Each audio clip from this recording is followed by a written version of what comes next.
Welcome to the enchanting world of Old Christmas by Washington Irving. In this charming tale, Irving captures the essence of the Christmas season, weaving together nostalgia, warmth, and delightful customs from a time long past. As we journey through the story, we will encounter the spirit of Christmas in all its glory, filled with joy, family gatherings, and the rich traditions that make this holiday so special. Join us as we explore the magic of Old Christmas and celebrate the beauty of this cherished time of year. Chapter 1. Christmas. There is nothing in England that exercises a more delightful spell over my imagination than the lingerings of the holiday customs and rural games of former times. They recall the pictures my fancy used to draw in the May morning of life, when as yet I only knew the world through books, and believed it to be all that poets had painted it, and they bring with them the flavour of those honest days of yore, in which, perhaps with equal fallacy, I am apt to think the world was more home-bred, social, and joyous than at present.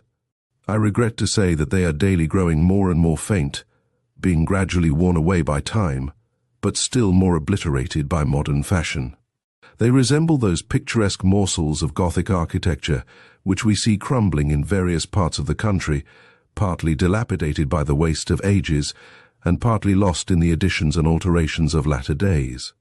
Poetry, however, clings with cherishing fondness about the rural game and holiday revel from which it has derived so many of its themes, as the ivy winds its rich foliage about the Gothic arch and mouldering tower, gratefully repaying their support by clasping together their tottering remains and, as it were, embalming them in verdure.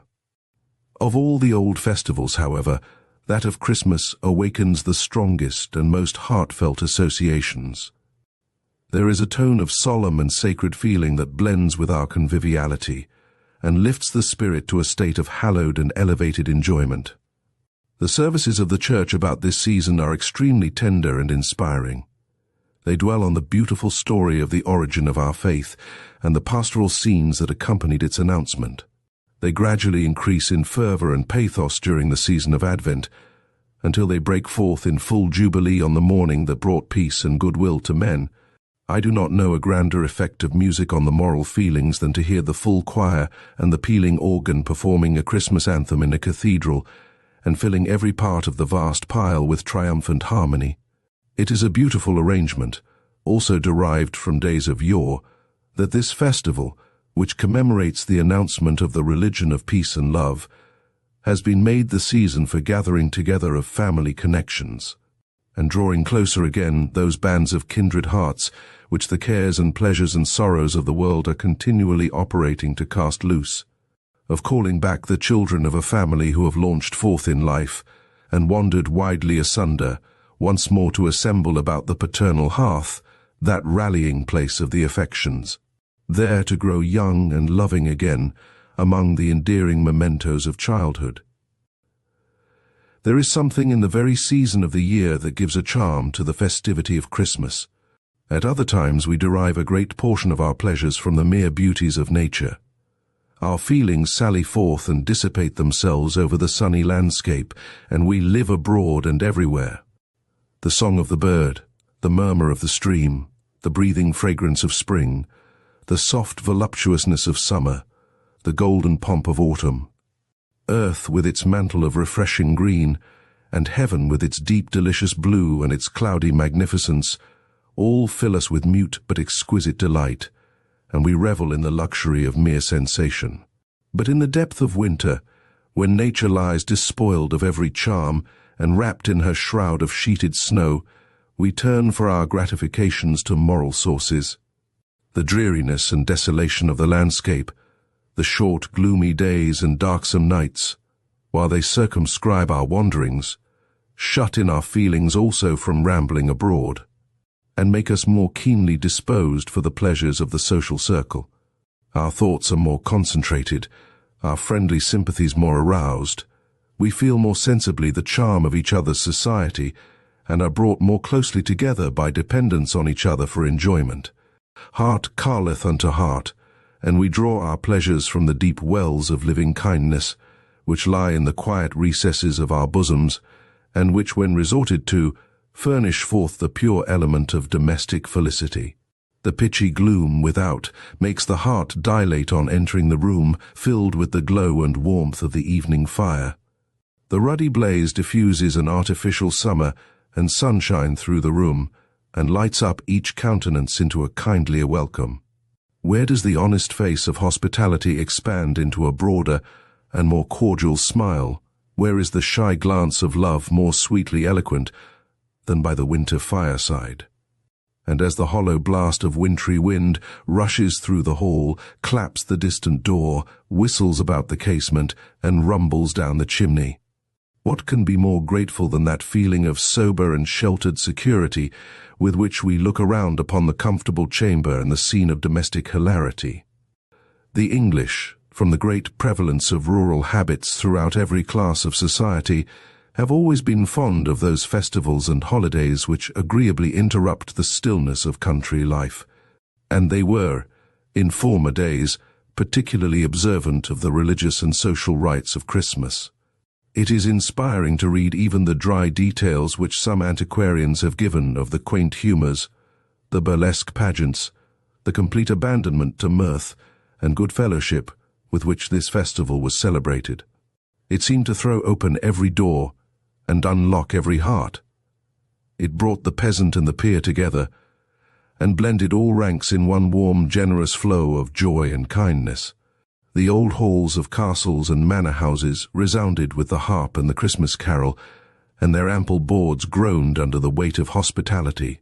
Even the poorest cottage welcomed the festive season with green decorations of bay and holly. The cheerful fire glanced its rays through the lattice, inviting the passenger to raise the latch, and join the gossip knot huddled around the hearth, beguiling the long evening with legendary jokes and oft-told Christmas tales.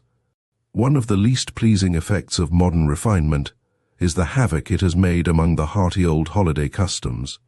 It has completely taken off the sharp touchings and spirited reliefs of these embellishments of life, and has worn down society into a more smooth and polished, but certainly a less characteristic surface. Many of the games and ceremonials of Christmas have entirely disappeared, and like the Sherris sack of old Falstaff, are become matters of speculation and dispute among commentators. They flourished in times full of spirit and lustihood, when men enjoyed life roughly but heartily and vigorously. Times wild and picturesque, which have furnished poetry with its richest materials, and the drama with its most attractive variety of characters and manners. The world has become more worldly. There is more of dissipation and less of enjoyment. Pleasure has expanded into a broader, but a shallower stream, and has forsaken many of those deep and quiet channels where it flowed sweetly through the calm bosom of domestic life. Society has acquired a more enlightened and elegant tone, but it has lost many of its strong local peculiarities, its homebred feelings, its honest fireside delights. The traditionary customs of golden-hearted antiquity, its feudal hospitalities, and lordly wassailings, have passed away with the baronial castles and stately manor houses in which they were celebrated.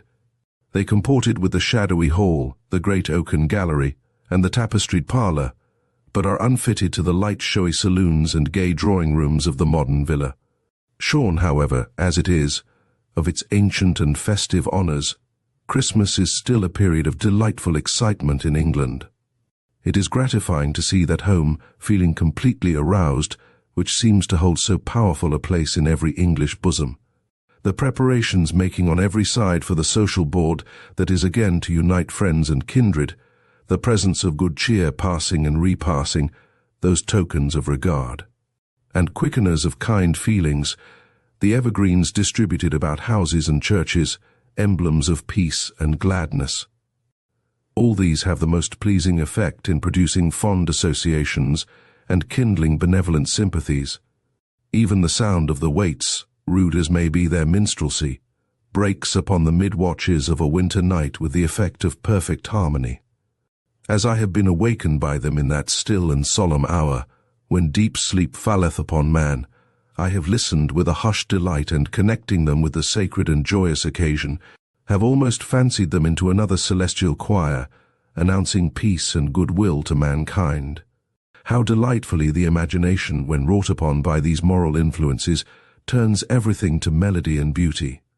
The very crowing of the cock, who is sometimes heard in the profound repose of the country, telling the night watches to his feathery dames, was thought by the common people to announce the approach of this sacred festival. Some say that ever 'gainst that season comes wherein our Saviour's birth is celebrated. This bird of dawning singeth all night long, and then, they say, no spirit dares stir abroad, the nights are wholesome, then no planets strike, no fairy takes, no witch hath power to charm. So hallowed and so gracious is the time. Amidst the general call to happiness, the bustle of the spirits, and stir of the affections, which prevail at this period, what bosom can remain insensible? It is indeed the season of regenerated feeling, the season for kindling, not merely the fire of hospitality in the hall, but the genial flame of charity in the heart.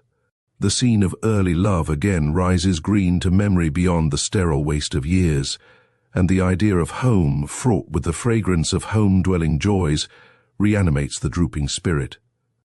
As the Arabian breeze will sometimes waft the freshness of the distant fields to the weary pilgrim of the desert, stranger and sojourner as I am in the land, though for me no social hearth may blaze, no hospitable roof throw open its doors, nor the warm grasp of friendship welcome me at the threshold. Yet I feel the influence of the season beaming into my soul from the happy looks of those around me. Surely happiness is reflective, like the light of heaven, and every countenance, bright with smiles and glowing with innocent enjoyment, is a mirror transmitting to others the rays of a supreme and ever-shining benevolence. He who can turn churlishly away from contemplating the felicity of his fellow beings, and sit down darkling and repining in his loneliness when all around is joyful, may have his moments of strong excitement and selfish gratification, but he wants the genial and social sympathies which constitute the charm of a merry Christmas. Chapter 2. The Stagecoach. Omne bene sine poena tempus es ludendi, venit hora, absque mora libros deponendi. Old holiday school song. In the preceding paper, I have made some general observations on the Christmas festivities of England, and am tempted to illustrate them by some anecdotes of a Christmas passed in the country, in perusing which, I would most courteously invite my reader to lay aside the austerity of wisdom, and to put on that genuine holiday spirit which is tolerant of folly, and anxious only for amusement. In the course of a December tour in Yorkshire, I rode for a long distance in one of the public coaches on the day preceding Christmas. The coach was crowded, both inside and out, with passengers who, by their talk, seemed principally bound to the mansions of relations or friends to eat the Christmas dinner. It was loaded also with hampers of game, and baskets and boxes of delicacies, and hares hung dangling their long ears about the coachman's box, presents from distant friends for the impending feast. I had 3 fine rosy-cheeked schoolboys for my fellow passengers inside, full of the buxom health and manly spirit which I have observed in the children of this country. They were returning home for the holidays in high glee, and promising themselves a world of enjoyment. It was delightful to hear the gigantic plans of pleasure of the little rogues, and the impracticable feats they were to perform during their 6 weeks' emancipation from the abhorred thraldom of book, birch, and pedagogue. They were full of anticipations of the meeting with the family and household, down to the very cat and dog, and of the joy they were to give their little sisters by the presents with which their pockets were crammed.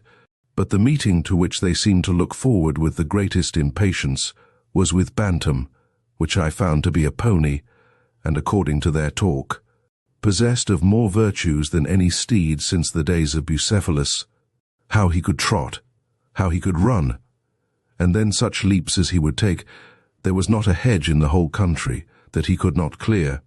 They were under the particular guardianship of the coachman, to whom, whenever an opportunity presented, they addressed a host of questions, and pronounced him one of the best fellows in the whole world. Indeed, I could not but notice the more than ordinary air of bustle and importance of the coachman, who wore his hat a little on one side, and had a large bunch of Christmas greens stuck in the buttonhole of his coat. He is always a personage full of mighty care and business, but he is particularly so during this season, having so many commissions to execute in consequence of the great interchange of presents. And here, perhaps, it may not be unacceptable to my untravelled readers to have a sketch that may serve as a general representation of this very numerous and important class of functionaries who have a dress, a manner, a language, an air, peculiar to themselves, and prevalent throughout the fraternity, so that, wherever an English stage coachman may be seen, he cannot be mistaken for one of any other craft or mystery. He has commonly a broad, full face, curiously mottled with red, as if the blood had been forced by hard feeding into every vessel of the skin. He is swelled into jolly dimensions by frequent potations of malt liquors, and his bulk is still further increased by a multiplicity of coats, in which he is buried like a cauliflower, the upper one reaching to his heels. He wears a broad-brimmed, low-crowned hat, a huge roll of coloured handkerchief about his neck, knowingly knotted and tucked in at the bosom, and has in summer-time a large bouquet of flowers in his buttonhole, the present, most probably, of some enamoured country lass. His waistcoat is commonly of some bright colour, striped, and his small clothes extend far below the knees, to meet a pair of jockey boots which reach about halfway up his legs. All this costume is maintained with much precision. He has a pride in having his clothes of excellent materials. And, notwithstanding the seeming grossness of his appearance, there is still discernible that neatness and propriety of person which is almost inherent in an Englishman. He enjoys great consequence and consideration along the road, has frequent conferences with the village housewives, who look upon him as a man of great trust and dependence, and he seems to have a good understanding with every bright-eyed country lass. The moment he arrives where the horses are to be changed, he throws down the reins with something of an air and abandons the cattle to the care of the hostler, his duty being merely to drive from one stage to another. When off the box, his hands are thrust in the pockets of his greatcoat, and he rolls about the inn-yard with an air of the most absolute lordliness. Here he is generally surrounded by an admiring throng of hostlers, stable boys, shoe-blacks, and those nameless hangers-on that infest inns and taverns, and run errands, and do all kinds of odd jobs, for the privilege of battening on the drippings of the kitchen and the leakage of the tap-room. These all look up to him as to an oracle, treasure up his cant phrases, echo his opinions about horses and other topics of jockey law, and, above all, endeavour to imitate his air and carriage. Every ragamuffin that has a coat to his back thrusts his hands in the pockets, rolls in his gait, talks slang, and is an embryo coachee. Perhaps it might be owing to the pleasing serenity that reigned in my own mind that I fancied I saw cheerfulness in every countenance throughout the journey. A stage-coach, however, carries animation always with it, and puts the world in motion as it whirls along. The horn, sounded at the entrance of a village, produces a general bustle. Some hasten forth to meet friends, some with bundles and bandboxes to secure places, and in the hurry of the moment can hardly take leave of the group that accompanies them. In the meantime, the coachman has a world of small commissions to execute. Sometimes he delivers a hare or pheasant, sometimes jerks a small parcel or newspaper to the door of a public house, and sometimes, with knowing leer and words of sly import, hands to some half-blushing, half-laughing housemaid an odd-shaped billet doux from some rustic admirer. As the coach rattles through the village, every one runs to the window, and you have glances on every side of fresh country faces and blooming, giggling girls. At the corners are assembled juntas of village idlers and wise men, who take their stations there for the important purpose of seeing company pass. But the sagest knot is generally at the blacksmith's, to whom the passing of the coach is an event fruitful of much speculation. The smith, with the horse's heel in his lap, pauses as the vehicle whirls by. The cyclops round the anvil suspend their ringing hammers, and suffer the iron to grow cool. And the sooty spectre in brown paper cap, labouring at the bellows, leans on the handle for a moment and permits the asthmatic engine to heave a long-drawn sigh, while he glares through the murky smoke and sulphurous gleams of the smithy. Perhaps the impending holiday might have given a more than usual animation to the country, for it seemed to me as if everybody was in good looks and good spirits. Game, poultry, and other luxuries of the table were in brisk circulation in the villages. The grocers', butchers', and fruiterers' shops were thronged with customers.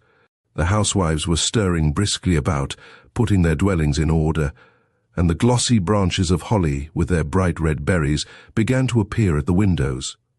The scene brought to mind an old writer's account of Christmas preparations, now capons and hens, besides turkeys, geese, and ducks.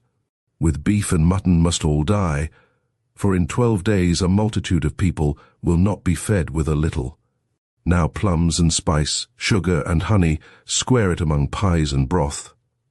Now or never must music be in tune, for the youth must dance and sing to get them a heat, while the aged sit by the fire. The country maid leaves half her market, and must be sent again if she forgets a pack of cards on Christmas Eve. Great is the contention of holly and ivy, whether master or dame wears the breeches. Dice and cards benefit the butler, and if the cook do not lack wit, he will sweetly lick his fingers. I was roused from this fit of luxurious meditation by a shout from my little travelling companions. They had been looking out of the coach windows for the last few miles, recognizing every tree and cottage as they approached home, and now there was a general burst of joy. "There's John! And there's old Carlo! And there's Bantam!" cried the happy little rogues, clapping their hands. At the end of a lane there was an old sober-looking servant in livery waiting for them. He was accompanied by a superannuated pointer, and by the redoubtable Bantam, a little old rat of a pony, with a shaggy mane and long rusty tail, who stood dozing quietly by the roadside, little dreaming of the bustling times that awaited him. I was pleased to see the fondness with which the little fellows leaped about the steady old footman and hugged the pointer, who wriggled his whole body for joy. But Bantam was the great object of interest. All wanted to mount at once, and it was with some difficulty that John arranged that they should ride by turns, and the eldest should ride first. Off they set at last, one on the pony, with the dog bounding and barking before him, and the others holding John's hands, both talking at once and overpowering him by questions about home and with school anecdotes. I looked after them with a feeling in which I do not know whether pleasure or melancholy predominated, for I was reminded of those days when, like them, I had neither known care nor sorrow, and a holiday was the summit of earthly felicity. We stopped a few moments afterward to water the horses, and on resuming our route, a turn of the road brought us in sight of a neat country seat. I could just distinguish the forms of a lady and 2 young girls in the portico, and I saw my little comrades, with Bantam, Carlo, and old John, trooping along the carriage road.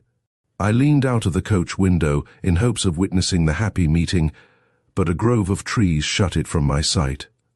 In the evening we reached a village where I had determined to pass the night. As we drove into the great gateway of the inn, I saw on one side the light of a rousing kitchen fire beaming through a window. I entered and admired, for the 100th time, that picture of convenience, neatness, and broad, honest enjoyment, the kitchen of an English inn. It was of spacious dimensions, hung round with copper and tin vessels, highly polished, and decorated here and there with a Christmas green. Hams, tongues, and flitches of bacon were suspended from the ceiling. A smoke jack made its ceaseless clanking beside the fireplace, and a clock ticked in one corner. A well-scoured deal table extended along one side of the kitchen, with a cold round of beef and other hearty viands upon it, over which 2 foaming tankards of ale seemed mounting guard. Travellers of inferior order were preparing to attack this stout repast, while others sat smoking and gossiping over their ale on 2 high-backed oaken seats beside the fire. Trim housemaids were hurrying backwards and forwards under the directions of a fresh, bustling landlady, but still seizing an occasional moment to exchange a flippant word and have a rallying laugh with the group round the fire. The scene completely realized poor Robin's humble idea of the comforts of midwinter. Now trees their leafy hats do bear, to reverence winter's silver hair, a handsome hostess, merry host, a pot of ale now and a toast, tobacco and a good coal fire, are things this season doth require. Poor Robin's Almanac, 1684. I had not been long at the inn when a post-chaise drove up to the door. A young gentleman stepped out, and by the light of the lamps I caught a glimpse of a countenance which I thought I knew. I moved forward to get a nearer view, when his eye caught mine. I was not mistaken, it was Frank Bracebridge, a sprightly, good-humoured young fellow, with whom I had once travelled on the continent. Our meeting was extremely cordial, for the countenance of an old fellow traveller always brings up the recollection of 1,000 pleasant scenes, odd adventures, and excellent jokes. To discuss all these in a transient interview at an inn was impossible, and finding that I was not pressed for time, and was merely making a tour of observation, he insisted that I should give him a day or two at his father's country seat, to which he was going to pass the holidays, and which lay at a few miles' distance. "It is better than eating a solitary Christmas dinner at an inn," said he, "and I can assure you of a hearty welcome in something of the old-fashioned style." His reasoning was cogent, and I must confess the preparation I had seen for universal festivity and social enjoyment had made me feel a little impatient of my loneliness. I closed, therefore, at once with his invitation. The chaise drove up to the door, and in a few moments I was on my way to the family mansion of the Bracebridges. Chapter 3. Christmas Eve. St. Francis and St. Benedict blesse this house from wicked wight, from the nightmare and the goblin, that is, hight Goodfellow Robin, keep it from all evil spirits, fairies, weasels, rats, and ferrets, from curfew time to the next prime. Cartwright. It was a brilliant moonlight night, but extremely cold. Our chaise whirled rapidly over the frozen ground. The postboy smacked his whip incessantly, and a part of the time his horses were on a gallop. "He knows where he's going," said my companion, laughing, "and is eager to arrive in time for some of the merriment and good cheer of the servants' hall. My father, you must know, is a bigoted devotee of the old school, and prides himself upon keeping up something of old English hospitality. He is a tolerable specimen of what you will rarely meet with nowadays in its purity, the old English country gentleman. For our men of fortune spend so much of their time in town, and fashion is carried so much into the country, that the strong, rich peculiarities of ancient rural life are almost polished away. My father, however, from early years, took honest Peacham for his textbook. Instead of Chesterfield, he determined, in his own mind, that there was no condition more truly honourable and enviable than that of a country gentleman on his paternal lands, and therefore passes the whole of his time on his estate. He is a strenuous advocate for the revival of the old rural games and holiday observances, and is deeply read in the writers, ancient and modern, who have treated on the subject. Indeed, his favourite range of reading is among the authors who flourished at least 2 centuries since, who, he insists, wrote and thought more like true Englishmen than any of their successors.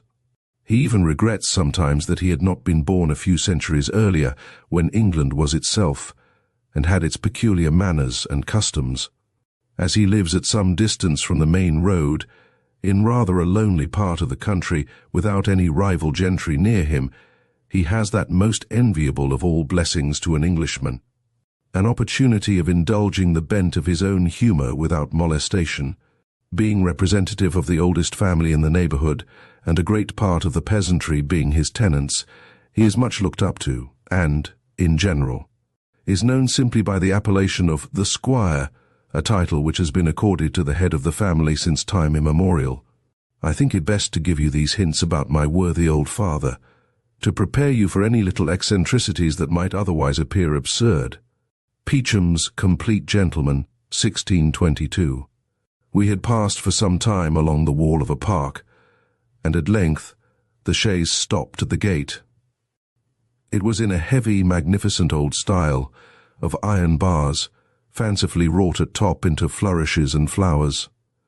The huge square columns that supported the gate were surmounted by the family crest. Close adjoining was the porter's lodge, sheltered under dark fir trees and almost buried in shrubbery. The postboy rang a large porter's bell, which resounded through the still frosty air, and was answered by the distant barking of dogs, with which the mansion house seemed garrisoned. An old woman immediately appeared at the gate. As the moonlight fell strongly upon her, I had full view of a little primitive dame, dressed very much in the antique taste, with a neat kerchief and stomacher, and her silver hair peeping from under a cap of snowy whiteness. She came curtsying forth, with many expressions of simple joy at seeing her young master. Her husband, it seems, was up at the house keeping Christmas Eve in the servants' hall. They could not do without him, as he was the best hand at a song and story in the household. My friend proposed that we should alight and walk through the park to the hall, which was at no great distance, while the chaise should follow on. Our road wound through a noble avenue of trees, among the naked branches of which the moon glittered as she rolled through the deep vault of a cloudless sky. The lawn beyond was sheeted with a slight covering of snow, which here and there sparkled as the moonbeams caught a frosty crystal, and at a distance might be seen a thin, transparent vapour, stealing up from the low grounds and threatening gradually to shroud the landscape. My companion looked round him with transport. "How often," said he, "have I scampered up this avenue on returning home on school vacations? How often have I played under these trees when a boy? I feel a degree of filial reverence for them, as we look up to those who have cherished us in childhood. My father was always scrupulous in exacting our holidays and having us around him on family festivals.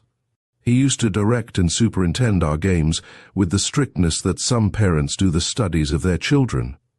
He was very particular that we should play the old English games according to their original form, and consulted old books for precedent and authority for every merry disport. Yet I assure you there never was pedantry so delightful. It was the policy of the good old gentleman to make his children feel that home was the happiest place in the world, and I value this delicious home feeling as one of the choicest gifts a parent can bestow. We were interrupted by the clangor of a troop of dogs of all sorts and sizes, mongrel, puppy, whelp and hound and curs of low degree, that, disturbed by the ringing of the porter's bell and the rattling of the chaise, came bounding, open-mouthed, across the lawn. "The little dogs and all, Tray, Blanche and Sweetheart, see, they bark at me," cried Bracebridge, laughing. At the sound of his voice the bark was changed into a yelp of delight, and in a moment he was surrounded and almost overpowered by the caresses of the faithful animals. We had now come in full view of the old family mansion, partly thrown in deep shadow, and partly lit up by the cold moonshine. It was an irregular building of some magnitude, and seemed to be of the architecture of different periods. One wing was, evidently very ancient, with heavy stone-shafted bow windows jutting out and overrun with ivy, from among the foliage of which the small diamond-shaped panes of glass glittered with the moonbeams. The rest of the house was in the French taste of Charles II's time, having been repaired and altered, as my friend told me, by one of his ancestors, who returned with that monarch at the Restoration. The grounds about the house were laid out in the old formal manner of artificial flower beds, clipped shrubberies, raised terraces, and heavy stone balustrades ornamented with urns, a leaden statue or two, and a jet of water. The old gentleman, I was told, was extremely careful to preserve this obsolete finery in all its original state. He admired this fashion in gardening. It had an air of magnificence, was courtly and noble, and befitting good old family style. The boasted imitation of nature in modern gardening had sprung up with modern republican notions, but did not suit a monarchical government. It smacked of the levelling system. I could not help smiling at this introduction of politics into gardening, though I expressed some apprehension that I should find the old gentleman rather intolerant in his creed. Frank assured me, however, that it was almost the only instance in which he had ever heard his father meddle with politics, and he believed that he had got this notion from a member of Parliament who once passed a few weeks with him. The squire was glad of any argument to defend his clipped yew trees and formal terraces, which had been occasionally attacked by modern landscape gardeners. As we approached the house, we heard the sound of music, and now and then a burst of laughter from one end of the building. This, Bracebridge said, must proceed from the servants' hall, where a great deal of revelry was permitted and even encouraged by the squire throughout the 12 days of Christmas, provided everything was done conformably to ancient usage. Here were kept up the old games of hoodman blind, shoe the wild mare, hot cockles, steal the white loaf, bob apple and snapdragon. The Yule log and Christmas candle were regularly burnt, and the mistletoe with its white berries hung up to the imminent peril of all the pretty housemaids. 1 see Note A. So intent were the servants upon their sports, that we had to ring repeatedly before we could make ourselves heard. On our arrival being announced, the squire came out to receive us, accompanied by his 2 other sons, one a young officer in the army, home on leave of absence, the other an Oxonian, just from the university.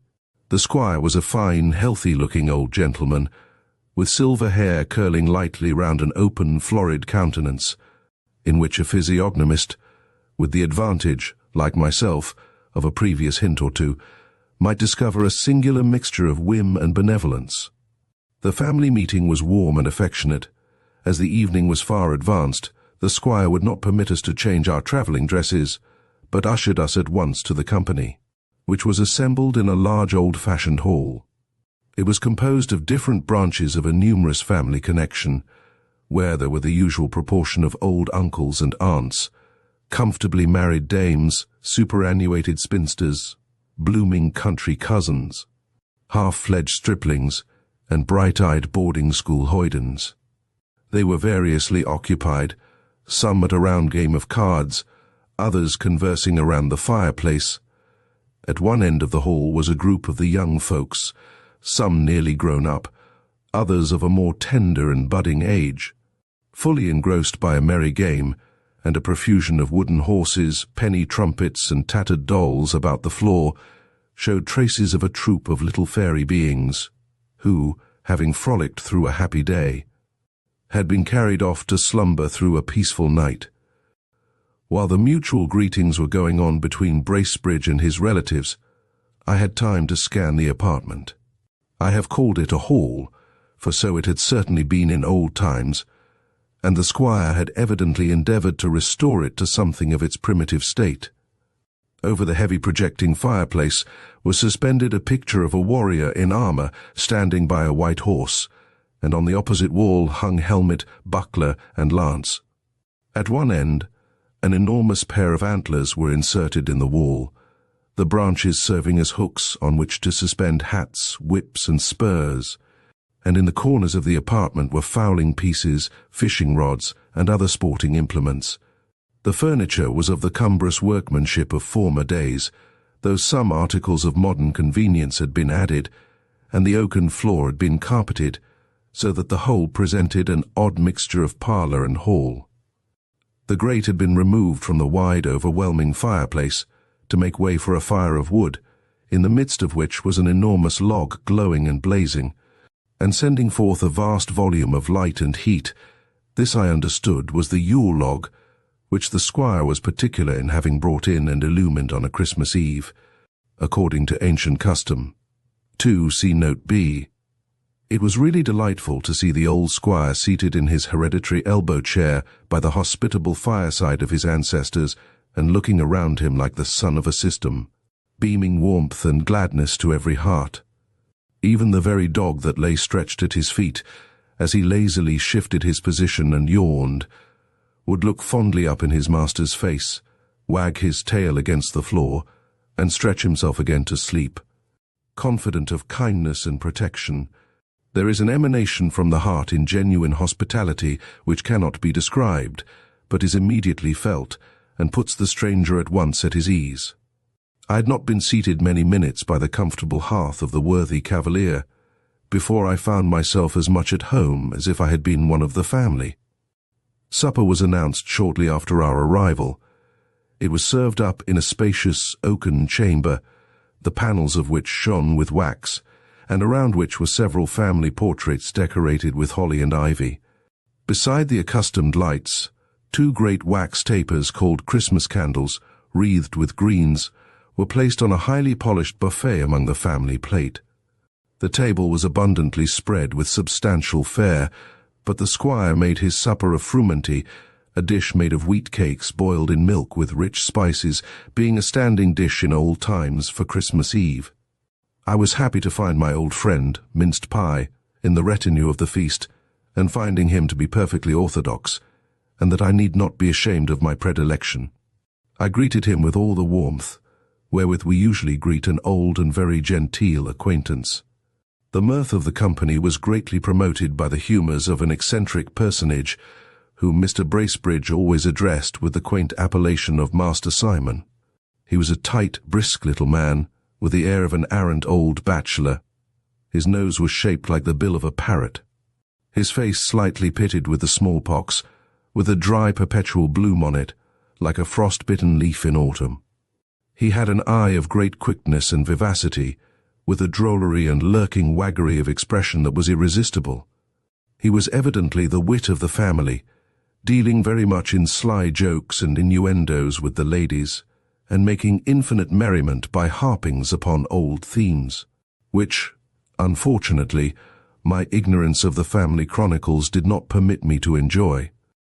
It seemed to be his great delight during supper to keep a young girl next him in a continual agony of stifled laughter, in spite of her awe of the reproving looks of her mother, who sat opposite. Indeed, he was the idol of the younger part of the company, who laughed at everything he said or did, and at every turn of his countenance.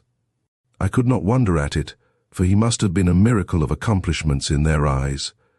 He could imitate Punch and Judy, make an old woman of his hand, with the assistance of a burnt cork and pocket handkerchief, and cut an orange into such a ludicrous caricature that the young folks were ready to die with laughing.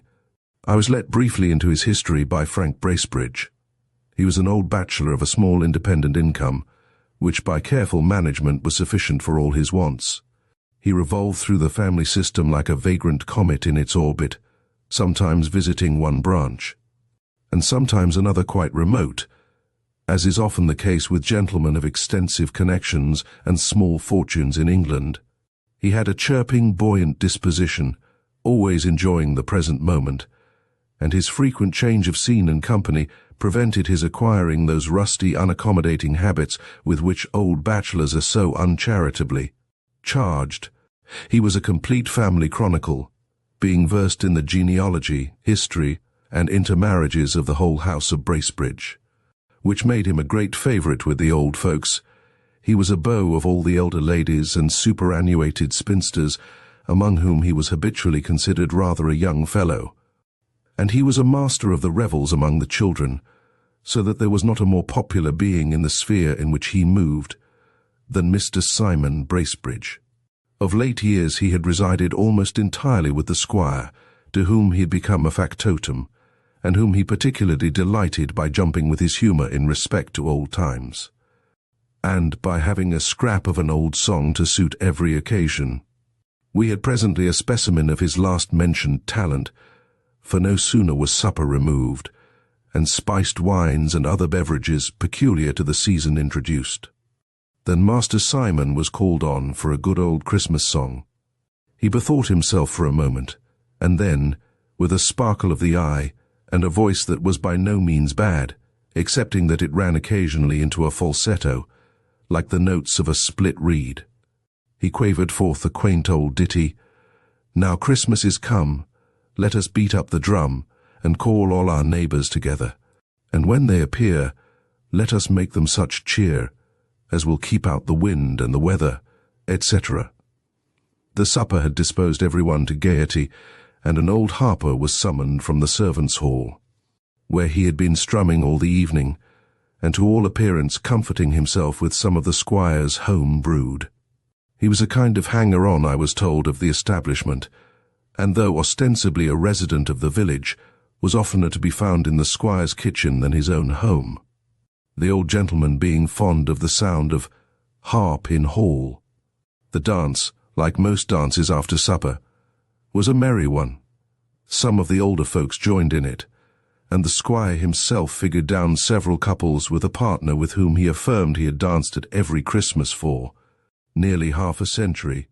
Master Simon, who seemed to be a kind of connecting link between the old times and the new, and to be withal a little antiquated in the taste of his accomplishments, evidently piqued himself on his dancing, and was endeavouring to gain credit by the heel and toe, rigadoon, and other graces of the ancient school.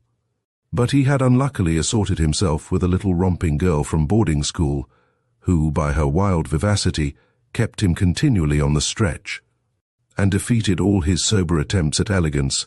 Such are the ill-assorted matches to which antique gentlemen are unfortunately prone.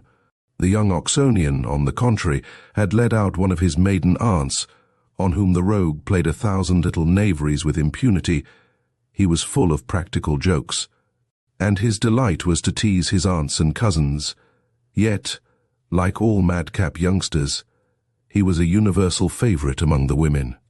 The most interesting couple in the dance was the young officer and a ward of the squire's, a beautiful blushing girl of 17. From several shy glances which I had noticed in the course of the evening, I suspected there was a little kindness growing up between them, and indeed, the young soldier was just the hero to captivate a romantic girl. He was tall, slender, and handsome, and like most young British officers of late years, had picked up various small accomplishments on the continent. He could talk French and Italian draw landscapes, sing very tolerably, dance divinely, but above all he had been wounded at Waterloo. What girl of 17, well read in poetry and romance, could resist such a mirror of chivalry and perfection? The moment the dance was over, he caught up a guitar, and lolling against the old marble fireplace, in an attitude which I am half inclined to suspect was studied, began the little French air of the troubadour. The squire, however, exclaimed against having anything on Christmas Eve but good old English, upon which the young minstrel, casting up his eye for a moment, as if in an effort of memory, struck into another strain, and, with a charming air of gallantry, gave Herrick's night piece to Julia. Her eyes the glowworm lend thee, the shooting stars attend thee, and the elves also, whose little eyes glow like the sparks of fire, befriend thee. No will-o'-the-wisp mislight thee, nor snake or glowworm bite thee, but on thy way, not making a stay, since ghost there is none to affright thee. Then let not the dark thee cumber. What though the moon does slumber? The stars of the night will lend thee their light, like tapers clear without number. Then, Julia, let me woo thee, thus to come unto me, and when I shall meet thy silvery feet, my soul I'll pour into thee. The song might have been intended in compliment to the fair Julia, for so I found his partner was called, or it might not. She, however, was certainly unconscious of any such application, for she never looked at the singer, but kept her eyes cast upon the floor. Her face was suffused, it is true, with a beautiful blush, and there was a gentle heaving of the bosom, but all that was doubtless caused by the exercise of the dance. Indeed, so great was her indifference, that she was amusing herself with plucking to pieces a choice bouquet of hothouse flowers, and by the time the song was concluded, the nosegay lay in ruins on the floor. The party now broke up for the night with the kind-hearted old custom of shaking hands. As I passed through the hall, on the way to my chamber, the dying embers of the Yule clog still sent forth a dusky glow, and had it not been the season when no spirit dares stir abroad, I should have been half tempted to steal from my room at midnight, and peep whether the fairies might not be at their revels about the hearth. My chamber was in the old part of the mansion, the ponderous furniture of which might have been fabricated in the days of the giants. The room was panelled with cornices of heavy carved work, in which flowers and grotesque faces were strangely intermingled, and a row of black-looking portraits stared mournfully at me from the walls. The bed was of rich though faded damask with a lofty tester, and stood in a niche opposite a bow window. I had scarcely got into bed when a strain of music seemed to break forth in the air just below the window. I listened, and found it proceeded from a band, which I concluded to be the waits from some neighbouring village. They went round the house, playing under the windows. I drew aside the curtains to hear them more distinctly. The moonbeams fell through the upper part of the casement, partially lighting up the antiquated apartment. The sounds, as they receded, became more soft and aerial and seemed to accord with quiet and moonlight. I listened and listened. They became more and more tender and remote, and as they gradually died away, my head sank upon the pillow and I fell asleep. Chapter 4. Christmas Day.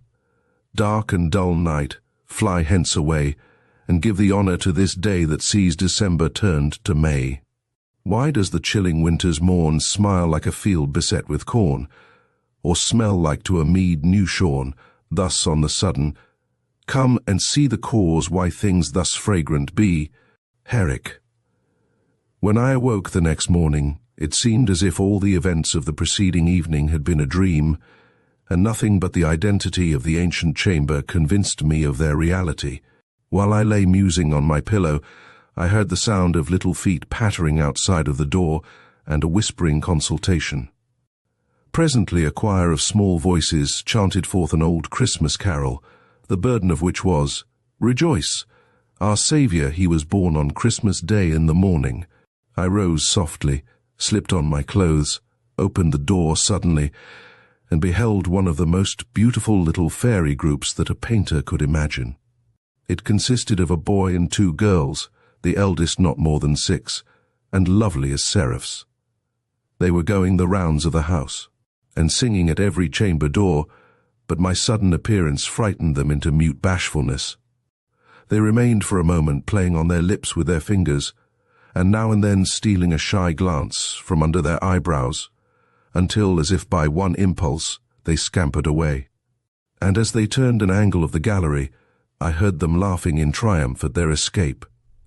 Everything conspired to produce kind and happy feelings in this stronghold of old-fashioned hospitality. The window of my chamber looked out upon what in summer would have been a beautiful landscape. There was a sloping lawn, a fine stream winding at the foot of it, and a tract of park beyond, with noble clumps of trees, and herds of deer. At a distance was a neat hamlet, with the smoke from the cottage chimneys hanging over it, and a church with its dark spire in strong relief against the clear, cold sky. The house was surrounded with evergreens, according to the English custom, which would have given almost an appearance of summer, but the morning was extremely frosty. The light vapor of the preceding evening had been precipitated by the cold, and covered all the trees and every blade of grass with its fine crystallizations. The rays of a bright morning sun had a dazzling effect among the glittering foliage. A robin, perched upon the top of a mountain ash that hung its clusters of red berries just before my window, was basking himself in the sunshine, and piping a few querulous notes, and a peacock was displaying all the glories of his train, and strutting with the pride and gravity of a Spanish grandee on the terrace walk below. I had scarcely dressed myself when a servant appeared to invite me to family prayers. He showed me the way to a small chapel in the old wing of the house, where I found the principal part of the family already assembled in a kind of gallery, furnished with cushions, hassocks, and large prayer books. The servants were seated on benches below. The old gentleman read prayers from a desk in front of the gallery, and Master Simon acted as clerk, and made the responses, and I must do him the justice to say that he acquitted himself with great gravity and decorum. The service was followed by a Christmas carol, which Mr. Bracebridge himself had constructed from a poem of his favourite author, Herrick, and it had been adapted to an old church melody by Master Simon. As there were several good voices among the household, the effect was extremely pleasing, but I was particularly gratified by the exaltation of heart and sudden sally of grateful feeling, with which the worthy squire delivered one stanza, his eyes glistening, and his voice rambling out of all the bounds of time and tune. "'Tis thou that crown'st my glittering hearth with guiltless mirth, and givest me wassail bowls to drink, spiced to the brink. Lord, 'tis thy plenty-dropping hand that soils my land, and givest me for my bushel sown, twice 10 for 1. I afterwards understood that early morning service was read on every Sunday and Saint's Day throughout the year. either by Mr. Bracebridge or by some member of the family. It was once almost universally the case at the seats of the nobility and gentry of England, and it is much to be regretted that the custom is fallen into neglect. For the dullest observer must be sensible of the order and serenity prevalent in those households, where the occasional exercise of a beautiful form of worship in the morning gives, as it were, the keynote to every temper for the day, and attunes every spirit to harmony. Our breakfast consisted of what the squire denominated true old English fare.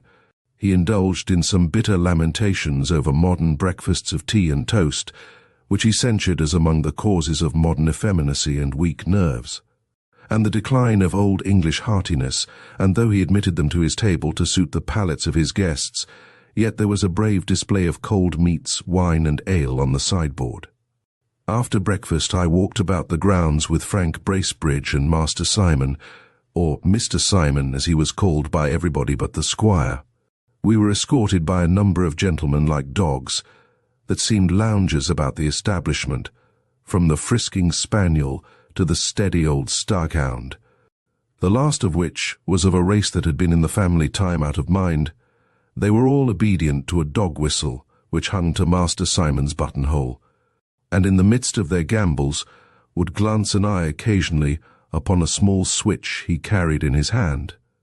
The old mansion had a still more venerable look in the yellow sunshine than by pale moonlight, and I could not but feel the force of the squire's idea that the formal terraces, heavily moulded balustrades, and clipped yew trees carried with them an air of proud aristocracy. There appeared to be an unusual number of peacocks about the place, and I was making some remarks upon what I termed a flock of them, that were basking under a sunny wall, when I was gently corrected in my phraseology by Master Simon, who told me that, according to the most ancient and approved treatise on hunting, I must say a muster of peacocks. In the same way, added he with a slight air of pedantry, we say a flight of doves or swallows, a bevy of quails, a herd of deer, of wrens or cranes, a skulk of foxes or a building of rooks. He went on to inform me that, according to Sir Anthony Fitzherbert, we ought to ascribe to this bird both understanding and glory, for, being praised, he will presently set up his tail chiefly against the sun, to the intent you may the better behold the beauty thereof. But at the fall of the leaf, when his tail falleth, he will mourn and hide himself in corners, till his tail come again as it was. I could not help smiling at this display of small erudition on so whimsical a subject, but I found that the peacocks were birds of some consequence at the Hall, for Frank Bracebridge informed me that they were great favourites with his father, who was extremely careful to keep up the breed, partly because they belonged to chivalry, and were in great request at the stately banquets of the olden time, and partly because they had a pomp and magnificence about them, highly becoming an old family mansion. Nothing, he was accustomed to say, had an air of greater state and dignity than a peacock perched upon an antique stone balustrade. Master Simon had now to hurry off, having an appointment at the parish church with the village choristers who were to perform some music of his selection. There was something extremely agreeable in the cheerful flow of animal spirits of the little man, and I confess I had been somewhat surprised at his apt quotations from authors who certainly were not in the range of every day. Reading. I mentioned this last circumstance to Frank Bracebridge, who told me with a smile that Master Simon's whole stock of erudition was confined to some 6 old authors, which the squire had put into his hands, and which he read over and over, whenever he had a studious fit, as he sometimes had on a rainy day or a long winter evening. Sir Anthony Fitzherbert's Book of Husbandry, Markham's Country Contentments, the Treatise of Hunting, by Sir Thomas Cockayne, Knight, Isaac Walton's Angler, and 2 or 3 more such ancient worthies of the pen were his standard authorities. And, like all men who know but a few books, he looked up to them with a kind of idolatry and quoted them on all occasions. As to his songs, they were chiefly picked out of old books in the squire's library, and adapted to tunes that were popular among the choice spirits of the last century. His practical application of scraps of literature, however, had caused him to be looked upon as a prodigy of book knowledge by all the grooms, huntsmen, and small sportsmen of the neighborhood. While we were talking, we heard the distant toll of the village bell, and I was told that the squire was a little particular in having his household at church on a Christmas morning, considering it a day of pouring out of thanks and rejoicing, for, as old Tusser observed, "At Christmas be merry and thankful withal, and feast thy poor neighbours, the great and the small." "If you are disposed to go to church," said Frank Bracebridge, "I can promise you a specimen of my cousin Simon's musical achievements. As the church is destitute of an organ, he has formed a band from the village amateurs and established a musical club for their improvement. He has also sorted a choir, as he sorted my father's pack of hounds according to the directions of Gervase Markham in his Country Contentments. For the bass he has sought out all the deep solemn mouths, and for the tenor the loud ringing mouths, among the country bumpkins.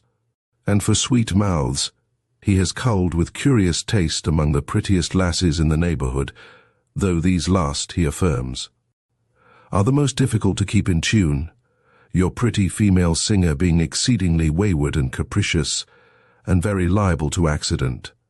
As the morning, though frosty, was remarkably fine and clear, the most of the family walked to the church, which was a very old building of grey stone, and stood near a village, about half a mile from the park gate. Adjoining it was a low, snug parsonage, which seemed coeval with the church.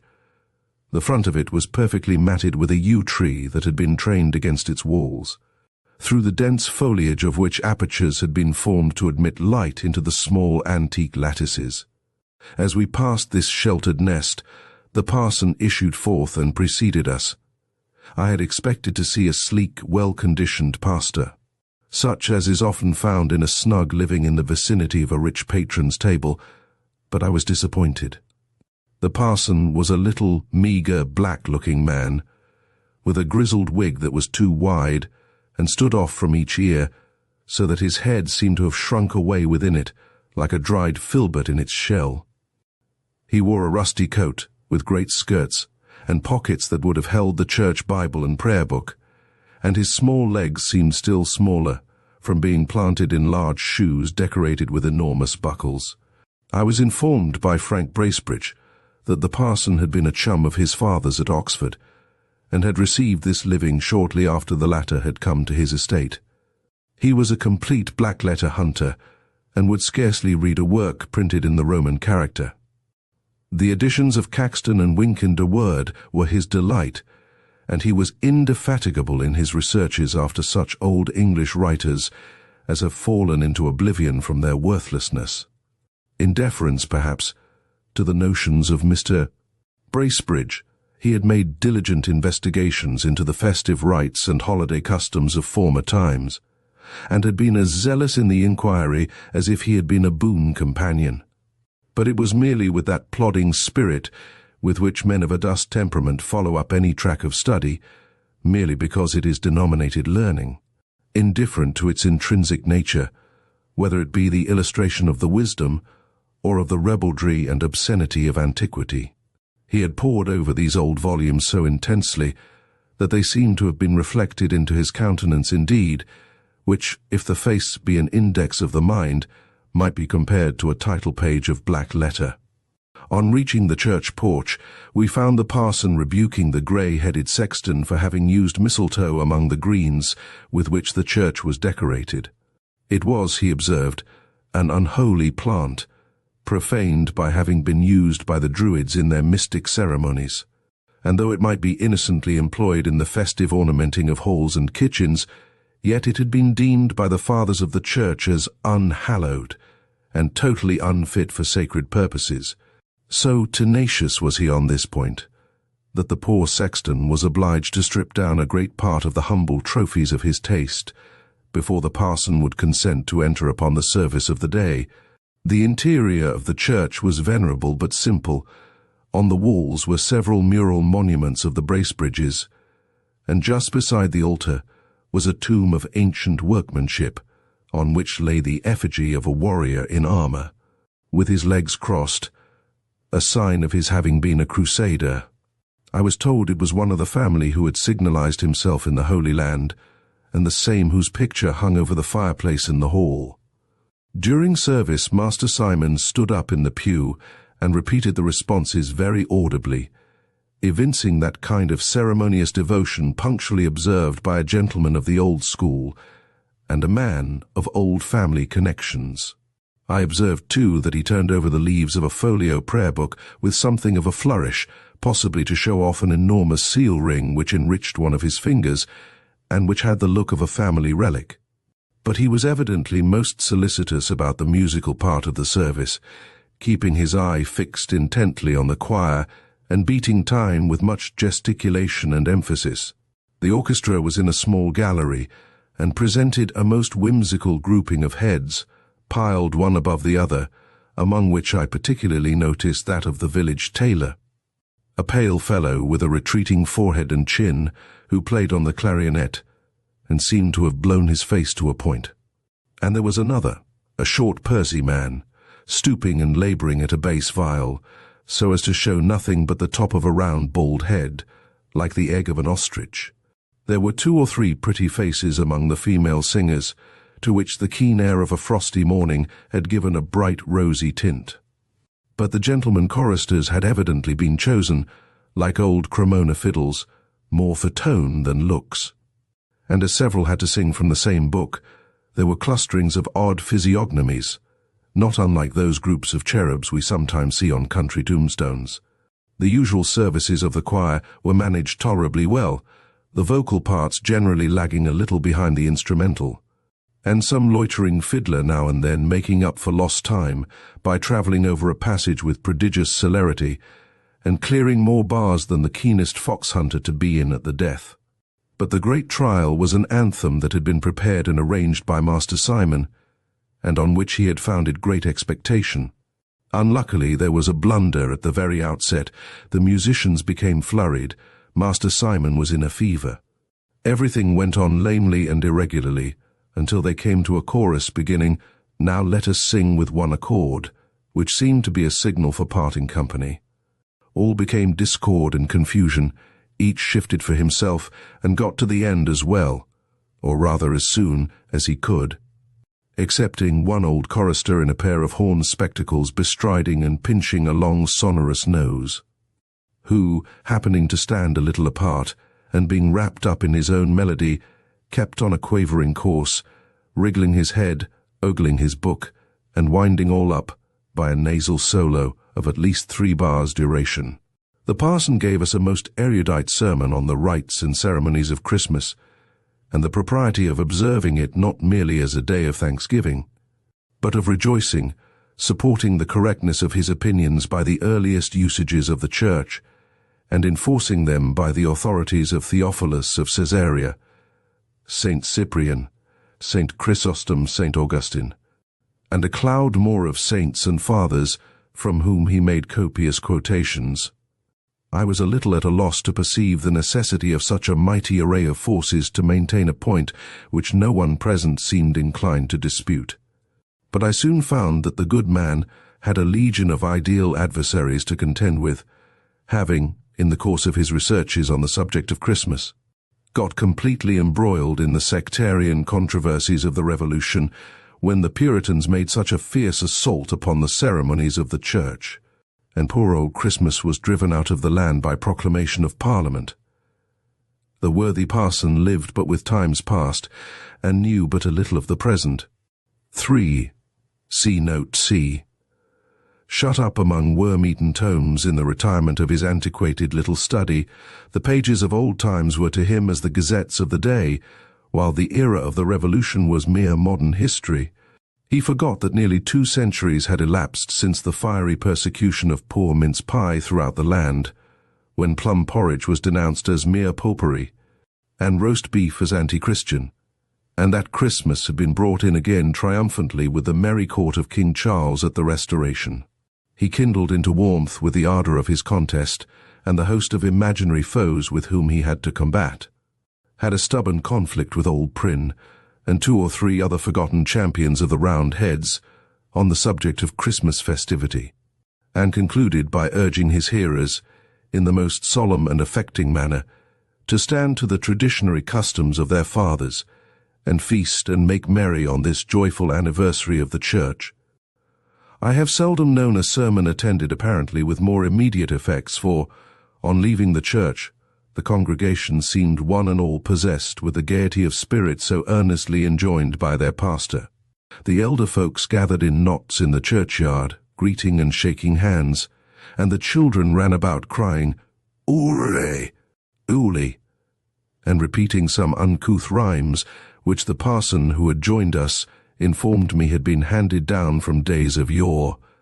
The villagers doffed their hats to the squire as he passed, giving him the good wishes of the season with every appearance of heartfelt sincerity, and were invited by him to the hall, to take something to keep out the cold of the weather, and I heard blessings uttered by several of the poor, which convinced me that, in the midst of his enjoyments, the worthy old cavalier had not forgotten the true Christmas virtue of charity.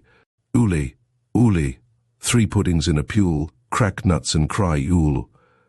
On our way homeward his heart seemed overflowing with generous and happy feelings. As we passed over a rising ground which commanded something of a prospect, the sounds of rustic merriment now and then reached our ears. The squire paused for a few moments, and looked around with an air of inexpressible benignity. The beauty of the day was of itself sufficient to inspire philanthropy, notwithstanding the frostiness of the morning. The sun in his cloudless journey had acquired sufficient power to melt away the thin covering of snow from every southern declivity, and to bring out the living green which adorns an English landscape even in midwinter. Large tracts of smiling verdure contrasted with the dazzling whiteness of the shaded slopes and hollows. Every sheltered bank on which the broad rays rested yielded its silver rill of cold and limpid water glittering through the dripping grass, and sent up slight exhalations to contribute to the thin haze that hung just above the surface of the earth. There was something truly cheering in this triumph of warmth and verdure over the frosty thraldom of winter. It was, as the squire observed, an emblem of Christmas hospitality, breaking through the chills of ceremony and selfishness, and thawing every heart into a flow. He pointed with pleasure to the indications of good cheer reeking from the chimneys of the comfortable farmhouses and low thatched cottages. "I love," said he, "to see this day well kept by rich and poor. It is a great thing to have one day in the year at least, when you are sure of being welcome wherever you go, and of having, as it were, the world all thrown open to you. And I am almost disposed to join with poor Robin in his malediction of every churlish enemy to this honest festival. Those who at Christmas do repine, and would fain hence dispatch him, may they with old Duke Humphrey dine, or else may Squire catch 'em." The squire went on to lament the deplorable decay of the games and amusements which were once prevalent at this season among the lower orders, and countenanced by the higher, when the old halls of castles and manor-houses were thrown open at daylight, when the tables were covered with brawn and beef, and humming ale, when the harp and the carol resounded all day long, and when rich and poor were alike welcome to enter and make merry. Our old games and local customs, said he, had a great effect in making the peasant fond of his home, and the promotion of them by the gentry made him fond of his lord. They made the times merrier and kinder and better, and I can truly say with one of our old poets, "I like them well." The curious preciseness and all pretended gravity of those that seek to banish hence these harmless sports have thrust away much ancient honesty. 4. See note D. The nation, continued he, is altered. We have almost lost our simple, true-hearted peasantry. They have broken asunder from the higher classes, and seem to think their interests are separate. They have become too knowing, and begin to read newspapers, listen to alehouse politicians, and talk of reform. I think one mode to keep them in good humour in these hard times would be for the nobility and gentry to pass more time on their estates, mingle more among the country people, and set the merry old English games going again. Such was the good squire's project for mitigating public discontent, and indeed, He had once attempted to put his doctrine in practice, and a few years before had kept open house during the holidays in the old style. The country people, however, did not understand how to play their parts in the scene of hospitality. Many uncouth circumstances occurred. The manor was overrun by all the vagrants of the country, and more beggars drawn into the neighborhood in 1 week than the parish officers could get rid of in a year. Since then, he had contented himself with inviting the decent part of the neighboring peasantry to call at the hall on Christmas Day, and distributing beef and bread and ale among the poor, that they might make merry in their own dwellings. We had not been long home when the sound of music was heard from a distance. A band of country lads, without coats, their shirt sleeves fancifully tied with ribbons, their hats decorated with greens and clubs in their hands, were seen advancing up the avenue, followed by a large number of villagers and peasantry. They stopped before the hall door, where the music struck up a peculiar air, and the lads performed a curious and intricate dance, advancing, retreating, and striking their clubs together, keeping exact time to the music, while one, whimsically crowned with a fox's skin, the tail of which flaunted down his back, kept capering around the skirts of the dance, and rattling a Christmas box with many antic gesticulations. The squire eyed this fanciful exhibition with great interest and delight, and gave me a full account of its origin, which he traced to the times when the Romans held possession of the island, plainly proving that this was a lineal descendant of the sword dance of the ancients. It was now, he said, nearly extinct, but he had accidentally met with traces of it in the neighborhood and had encouraged its revival, though, to tell the truth, it was too apt to be followed up by rough cudgel play and broken heads in the evening. After the dance was concluded, the whole party was entertained with brawn and beef and stout home brewed. The squire himself mingled among the rustics and was received with awkward demonstrations of deference and regard. It is true, I perceived 2 or 3 of the younger peasants, as they were raising their tankards to their mouths when the squire's back was turned, making something of a grimace, and giving each other the wink, but the moment they caught my eye they pulled grave faces, and were exceedingly demure. With Master Simon, however, they all seemed more at their ease. His varied occupations and amusements had made him well known throughout the neighborhood. He was a visitor at every farmhouse and cottage, gossiped with the farmers and their wives, romped with their daughters, and, like that type of a vagrant bachelor, the bumblebee, told the sweets from all the rosy lips of the country around. The bashfulness of the guests soon gave way before good cheer and affability. There is something genuine and affectionate in the gaiety of the lower orders. When it is excited by the bounty and familiarity of those above them, the warm glow of gratitude enters into their mirth, and a kind word or a small pleasantry, frankly uttered by a patron, gladdens the heart of the dependent more than oil and wine.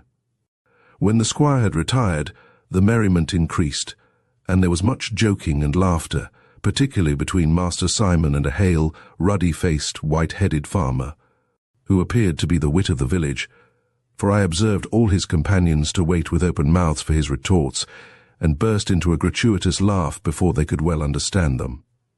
The whole house, indeed, seemed abandoned to merriment. As I passed to my room to dress for dinner, I heard the sound of music in a small court, and looking through a window that commanded it, I perceived a band of wandering musicians, with Pandean pipes and tambourine.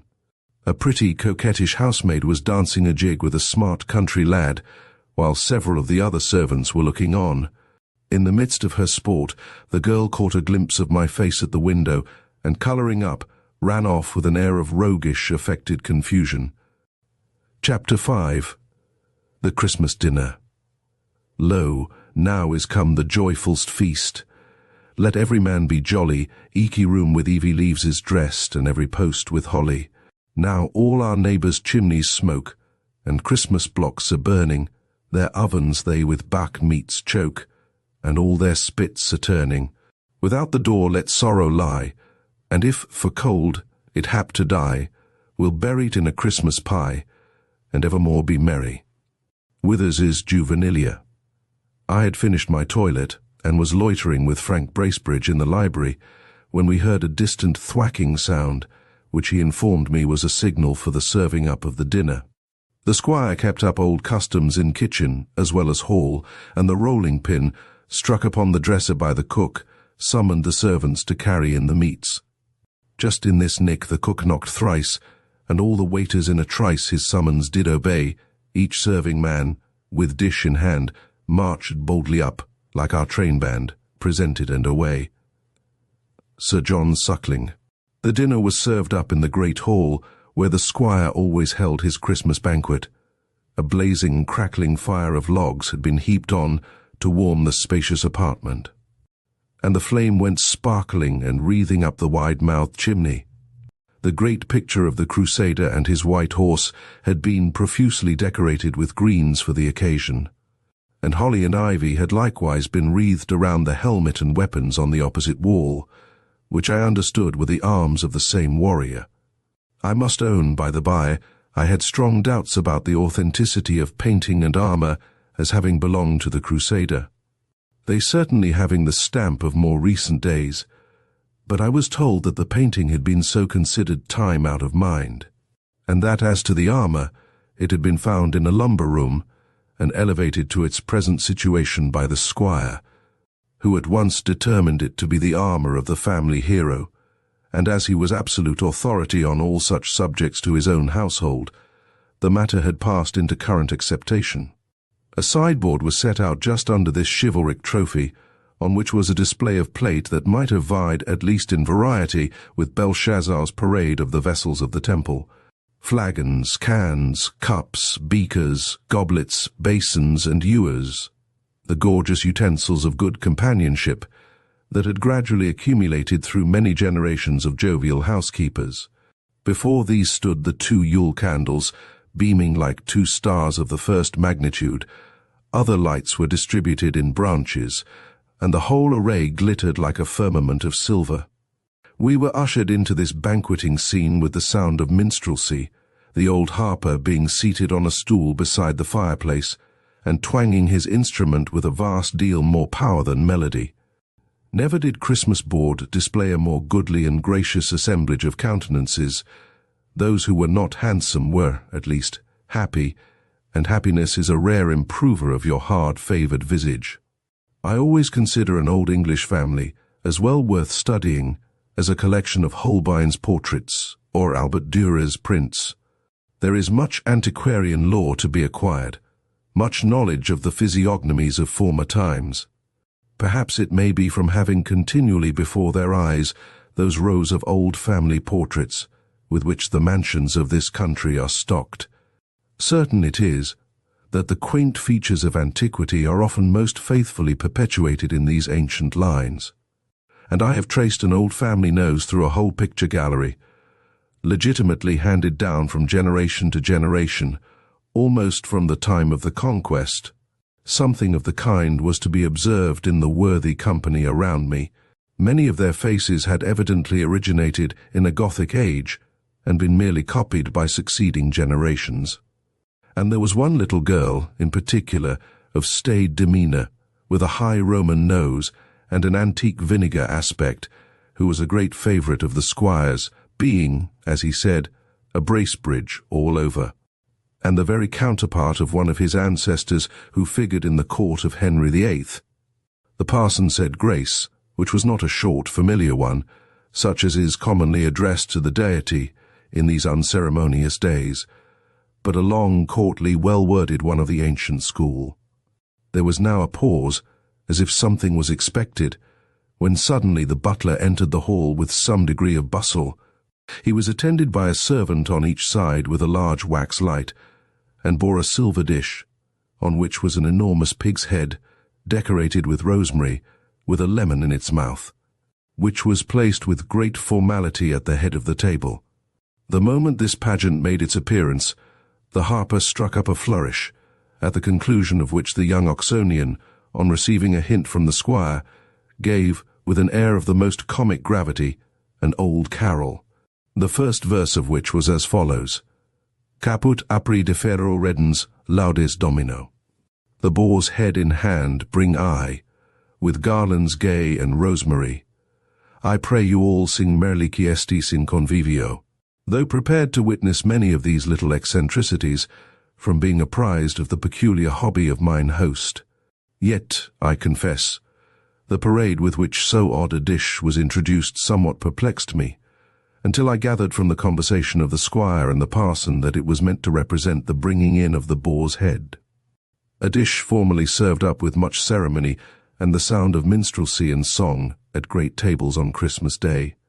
I like the old custom, said the squire, not merely because it is stately and pleasing in itself, but because it was observed at the College of Oxford, at which I was educated.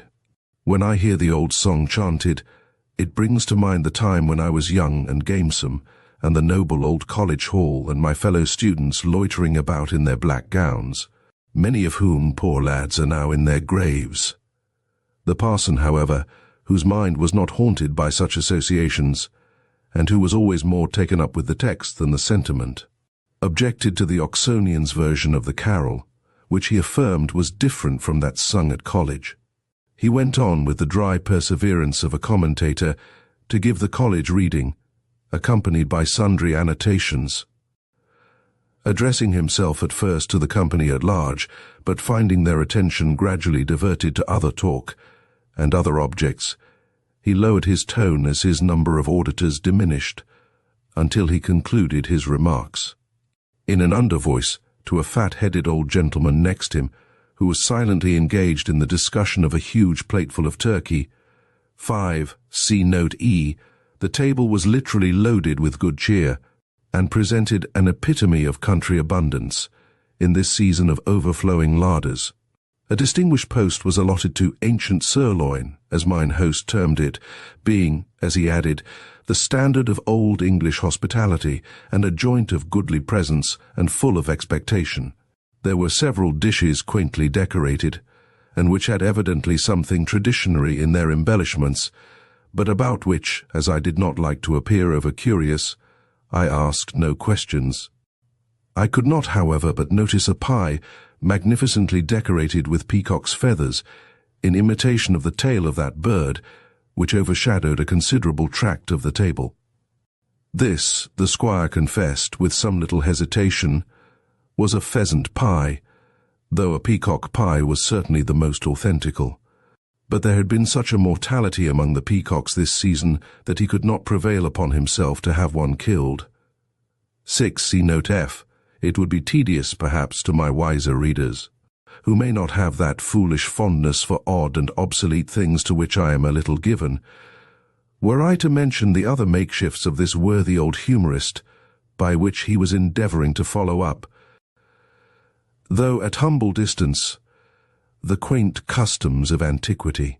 I was pleased, however, to see the respect shown to his whims by his children and relatives, who indeed entered readily into the full spirit of them, and seemed all well versed in their parts, having doubtless been present at many a rehearsal. I was amused, too, at the air of profound gravity with which the butler and other servants executed the duties assigned them, however eccentric. They had an old-fashioned look, having, for the most part, been brought up in the household, and grown into keeping with the antiquated mansion, and the humours of its lord, and most probably looked upon all his whimsical regulations as the established laws of honourable housekeeping. When the cloth was removed, the butler brought in a huge silver vessel of rare and curious workmanship, which he placed before the squire.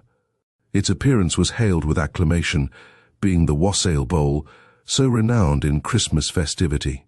The contents had been prepared by the squire himself, for it was a beverage in the skilful mixture of which he particularly prided himself, alleging that it was too abstruse and complex for the comprehension of an ordinary servant. It was a potation, indeed, that might well make the heart of a toper leap within him, being composed of the richest and raciest wines, highly spiced and sweetened, with roasted apples bobbing about the surface. 7. See note G.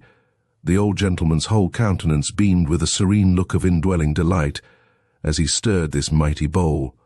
Having raised it to his lips with a hearty wish of a Merry Christmas to all present, he sent it brimming around the board for everyone to follow his example, according to the primitive style, pronouncing it the ancient fountain of good feeling where all hearts met together. 8. See note H. There was much laughing and rallying, as the honest emblem of Christmas joviality circulated, and was kissed rather coyly by the ladies. When it reached Master Simon, he raised it in both hands, and with the air of a boon companion struck up an old wassail chanson. The brown bowl, the merry brown bowl, as it goes round about her, fill still, let the world say what it will, and drink your fill all out, eh? The deep can, the merry deep can, as thou dost freely quaffer, sing, fling, be as merry as a king, and sound a lusty laugher. From Poor Robin's Almanac. Much of the conversation during dinner turned upon family topics, to which I was a stranger. There was, however, a great deal of rallying of Master Simon about some gay widow, with whom he was accused of having a flirtation. This attack was commenced by the ladies, but it was continued throughout the dinner by the fat-headed old gentleman next the parson, with the persevering assiduity of a slow hound, being one of those long-winded jokers who, though rather dull at starting game, are unrivalled for their talents in hunting it down. At every pause in the general conversation, he renewed his bantering in pretty much the same terms, winking hard at me with both eyes whenever he gave Master Simon what he considered a home thrust. The latter, indeed, seemed fond of being teased on the subject, as old bachelors are apt to be, and he took occasion to inform me in an undertone that the lady in question was a prodigiously fine woman, and drove her own curricle. The dinner-time passed away in this flow of innocent hilarity, and, though the old hall may have resounded in its time with many a scene of broader rout and revel, yet I doubt whether it ever witnessed more honest and genuine enjoyment. How easy it is for one benevolent being to diffuse pleasure around him, and how truly is a kind heart a fountain of gladness, making everything in its vicinity to freshen into smiles. The joyous disposition of the worthy squire was perfectly contagious. He was happy himself, and disposed to make all the world happy. And the little eccentricities of his humour did but season, in a manner, the sweetness of his philanthropy. When the ladies had retired, the conversation, as usual, became still more animated. Many good things were broached which had been thought of during dinner, but which would not exactly do for a lady's ear, and though I cannot positively affirm that there was much wit uttered, yet I have certainly heard many contests of rare wit produce much less laughter. Wit, after all, is a mighty tart, pungent ingredient, and much too acid for some stomachs, but honest good humour is the oil and wine of a merry meeting. And there is no jovial companionship equal to that, where the jokes are rather small and the laughter abundant. The squire told several long stories of early college pranks and adventures, in some of which the parson had been a sharer, though in looking at the latter, it required some effort of imagination to figure such a little dark anatomy of a man into the perpetrator of a madcap gambol. Indeed, the two college chums presented pictures of what men may be made by their different lots in life. The squire had left the university to live lustily on his paternal domains, in the vigorous enjoyment of prosperity and sunshine, and had flourished on to a hearty and florid old age, whilst the poor parson, on the contrary, had dried and withered away, among dusty tomes, in the silence and shadows of his study. Still there seemed to be a spark of almost extinguished fire, feebly glimmering in the bottom of his soul. And as the squire hinted at a sly story of the parson and a pretty milkmaid, whom they once met on the banks of the Isis, the old gentleman made an alphabet of faces, which, as far as I could decipher his physiognomy, I verily believe was indicative of laughter. Indeed, I have rarely met with an old gentleman who took absolutely offence at the imputed gallantries of his youth. I found the tide of wine and wassail fast gaining on the dry land of sober judgment. The company grew merrier and louder as their jokes grew duller. Master Simon was in as chirping a humour as a grasshopper filled with dew. His old songs grew of a warmer complexion, and he began to talk maudlin about the widow. He even gave a long song about the wooing of a widow, which he informed me he had gathered from an excellent black letter work entitled Cupid's Solicitor for Love, containing store of good advice for bachelors, and which he promised to lend me.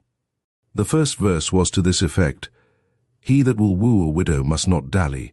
He must make hay while the sun doth shine. He must not stand with her, shall I?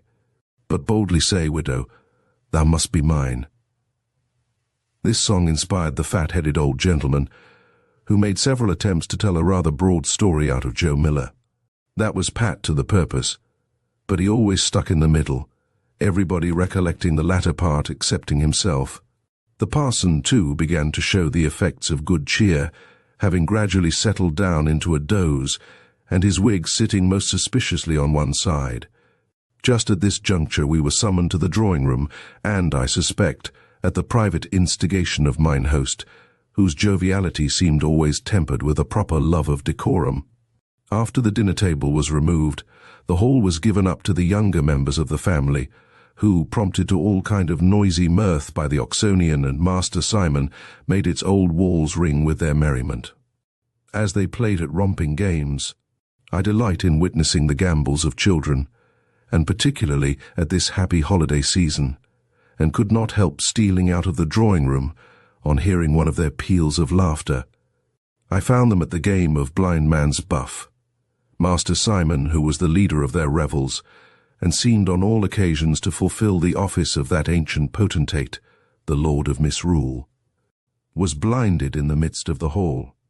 The little beings were as busy about him as the mock fairies about Falstaff, pinching him, plucking at the skirts of his coat, and tickling him with straws. One fine blue-eyed girl of about 13, with her flaxen hair all in beautiful confusion, her frolic face in a glow, her frock half torn off her shoulders, a complete picture of a romp, was the chief tormentor, and from the slyness with which Master Simon avoided the smaller game, and hemmed this wild little nymph in corners, and obliged her to jump shrieking over chairs, I suspected the rogue of being not a whit more blinded than was convenient. 9. See note I. When I returned to the drawing-room, I found the company seated around the fire, listening to the parson, who was deeply ensconced in a high-backed oaken chair, the work of some cunning artificer of yore, which had been brought from the library for his particular accommodation. From this venerable piece of furniture, with which his shadowy figure and dark weazened face so admirably accorded, he was dealing forth strange accounts of popular superstitions and legends of the surrounding country, with which he had become acquainted in the course of his antiquarian researches. I am half inclined to think that the old gentleman was himself somewhat tinctured with superstition, as men are very apt to be who live a recluse and studious life in a sequestered part of the country, and pore over black-letter tracts so often filled with the marvelous and supernatural. He gave us several anecdotes of the fancies of the neighboring peasantry concerning the effigy of the Crusader which lay on the tomb by the church altar. As it was the only monument of the kind in that part of the country, it had always been regarded with feelings of superstition by the good wives of the village. It was said to get up from the tomb and walk the rounds of the churchyard in stormy nights, particularly when it thundered. And one old woman, whose cottage bordered on the churchyard, had seen it, through the windows of the church, when the moon shone, slowly pacing up and down the aisles. It was the belief that some wrong had been left unredressed by the deceased, or some treasure hidden, which kept the spirit in a state of trouble and restlessness. Some talked of gold and jewels buried in the tomb, over which the spectre kept watch, and there was a story current of a sexton in old times who endeavoured to break his way to the coffin at night, but just as he reached it, received a violent blow from the marble hand of the effigy, which stretched him senseless on the pavement. These tales were often laughed at by some of the sturdier among the rustics, yet when night came on, there were many of the stoutest unbelievers that were shy of venturing alone in the footpath that led across the churchyard. From these and other anecdotes that followed, the Crusader appeared to be the favourite hero of ghost stories throughout the vicinity. His picture, which hung up in the hall, was thought by the servants to have something supernatural about it, for they remarked that, in whatever part of the hall you went, The eyes of the warrior were still fixed on you. The old porter's wife, too, at the lodge, who had been born and brought up in the family, and was a great gossip among the maidservants, affirmed that in her young days she had often heard say that on Midsummer Eve, when it is well known all kinds of ghosts, goblins, and fairies become visible and walk abroad, the crusader used to mount his horse, come down from his picture, ride about the house, down the avenue, and so to the church to visit the tomb, on which occasion the church door most civilly swung open of itself. Not that he needed it, for he rode through closed gates and even stone walls, and had been seen by one of the dairymaids to pass between two bars of the great park gate, making himself as thin as a sheet of paper. All these superstitions, I found, had been very much countenanced by the squire, who, though not superstitious himself, was very fond of seeing others so. He listened to every goblin tale of the neighbouring gossips with infinite gravity, and held the porter's wife in high favour on account of her talent for the marvellous. He was himself a great reader of old legends and romances, and often lamented that he could not believe in them, for a superstitious person, he thought, must live in a kind of fairyland. Whilst we were all attention to the parson's stories, our ears were suddenly assailed by a burst of heterogeneous sounds from the hall, in which was mingled something like the clang of rude minstrelsy, with the uproar of many small voices and girlish laughter. The door suddenly flew open, and a train came trooping into the room, that might almost have been mistaken for the breaking up of the court of Fairy. That indefatigable spirit, Master Simon, in the faithful discharge of his duties as Lord of Misrule, had conceived the idea of a Christmas mummery, or masking, and having called into his assistance the Oxonian and the young officer, who were equally ripe for anything that should occasion romping and merriment, they had carried it into instant effect. The old housekeeper had been consulted, the antique clothes presses and wardrobes rummaged, and made to yield up the relics of finery that had not seen the light for several generations. The younger part of the company had been privately convened from the parlour and hall, and the whole had been bedizened out into a burlesque imitation of an antique mask. 10C Note J. Master Simon led the van. As Ancient Christmas, quaintly apparelled in a ruff, a short cloak, which had very much the aspect of one of the old housekeeper's petticoats, and a hat that might have served for a village steeple, and must indubitably have figured in the days of the Covenanters. From under this his nose curved boldly forth, flushed with a frost-bitten bloom that seemed the very trophy of a December blast. He was accompanied by the blue-eyed romp, dished up as Dame Mince Pie, in the venerable magnificence of faded brocade, long stomacher, peaked hat, and high-heeled shoes. The young officer appeared as Robin Hood, in a sporting dress of Kendal green, and a foraging cap with a gold tassel. The costume, to be sure, did not bear testimony to deep research, and there was an evident eye to the picturesque, natural to a young gallant in the presence of his mistress. The fair Julia hung on his arm in a pretty rustic dress, as Maid Marian. The rest of the train had been metamorphosed in various ways. The girls trussed up in the finery of the ancient belles of the Bracebridge line, and the striplings bewhiskered with burnt cork, and gravely clad in broad skirts, hanging sleeves, and full-bottomed wigs. To represent the characters of roast beef, plum pudding, and other worthies celebrated in ancient maskings, the whole was under the control of the Oxonian in the appropriate character of Misrule, and I observed that he exercised rather a mischievous sway with his wand over the smaller personages of the pageant. The eruption of this motley crew, with beat of drum, according to ancient custom, was the consummation of uproar and merriment. Master Simon covered himself with glory by the stateliness with which, as Ancient Christmas, he walked a minuet with the peerless, though giggling, Dame Mince Pie. It was followed by a dance of all the characters, which, from its medley of costumes, seemed as though the old family portraits had skipped down from their frames to join in the sport. Different centuries were figuring at cross hands and right and left. The Dark Ages were cutting pirouettes and rigadoons, and the days of Queen Bess jigging merrily down the middle through a line of succeeding generations. The worthy squire contemplated these fantastic sports, and this resurrection of his old wardrobe, with the simple relish of childish delight. He stood chuckling and rubbing his hands, and scarcely hearing a word the parson said, notwithstanding that the latter was discoursing most authentically on the ancient and stately dance at the paon, or peacock, from which he conceived the minuet to be derived.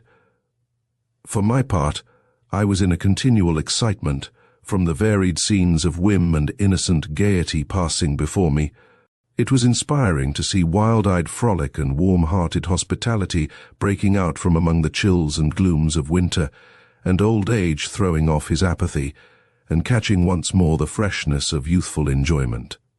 I felt also an interest in the scene, from the consideration that these fleeting customs were posting fast into oblivion, and that this was, perhaps, the only family in England in which the whole of them were still punctiliously observed.